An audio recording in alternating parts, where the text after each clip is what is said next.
नमस्कार दोस्तों, यह डिक्टेशन 75 शब्द प्रति मिनट की गति से रिकॉर्ड की गई है।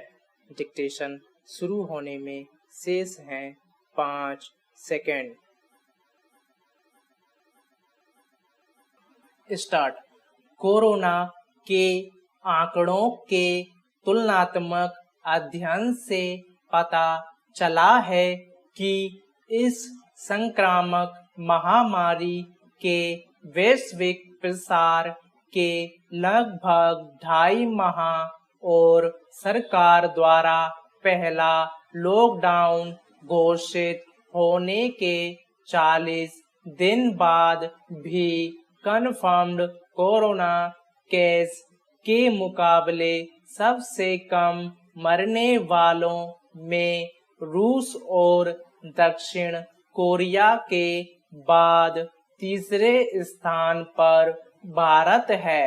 रूस में यह आंकड़ा 1% है और दक्षिण कोरिया में 2.3, जबकि संपन्न इंग्लैंड, फ्रांस और अमेरिका में क्रमशः 15.4, 14.7 और 5.9 है। ध्यान रहे कि यह अनुपात कन्फर्म्ड मामलों में है, इसलिए यह नहीं कहा जा सकता कि शुरू में जांच कम हो रही थी। इस सफलता की 3 वजह हो सकती हैं: भारतीयों में रोग के खिलाफ प्रतिरोधी क्षमता, सही उपचार या सही समय पर संक्रमण के खिलाफ सरकार का लॉकडाउन का फैसला और जनता द्वारा उसका श्रद्धा भाव से अनुपालन। चिकित्सकीय सत्य है कि कुपोषण और गरीबी वाले समाज में प्रतिरोधी क्षमता कम होती है। साथ ही भारत का आबादी घनत्व संक्रामक रोगों के लिए सबसे मुफीद है। इस रोग की सही दवा और सटीक उपचार दुनिया में अभी तक नहीं है। लिहाजा तीसरा कारण सही समय पर लॉकडाउन शायद सबसे कारगर हथियार था, लेकिन यह भी सफल न होता अगर सरकार के मुखिया के प्रति जन विश्वास सकारात्मक न होता और उसके सलाहनुमा आदेश को लोग 40 दिन तक शिरोधार्य न करते।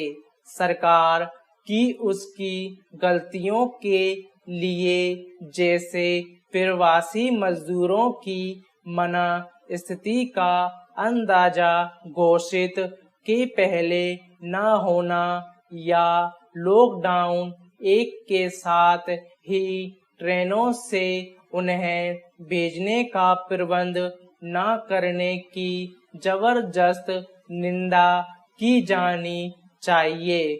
लेकिन अगर कोरोना योद्धाओं के लिए तरह तरह से कृतज्ञता प्रकट की जा रही है, तो क्या यह जरूरी नहीं कि सरकार को भी प्रोत्साहित किया जाए?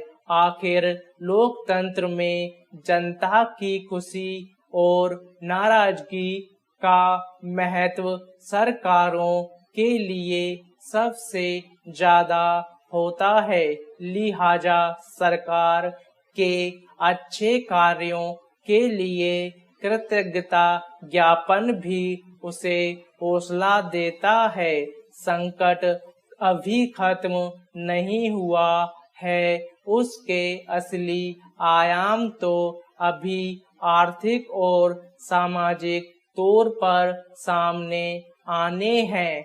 गरीबों को राशन, उद्योगों का पहिया चलाने के लिए आर्थिक मदद का पैकेज और समाज की निराशा का आशा में बदलना सरकार के सामने एक चुनौती है। आर्थिक मदद सीमा से बाहर जाने से वित्तीय घाटा बढ़ेगा और निवेश नहीं आएगा और कम रहने पर बेरोजगारी, उत्पादन शून्यता और सामाजिक अशांति निगलने को तैयार खड़ी है। स्टॉप।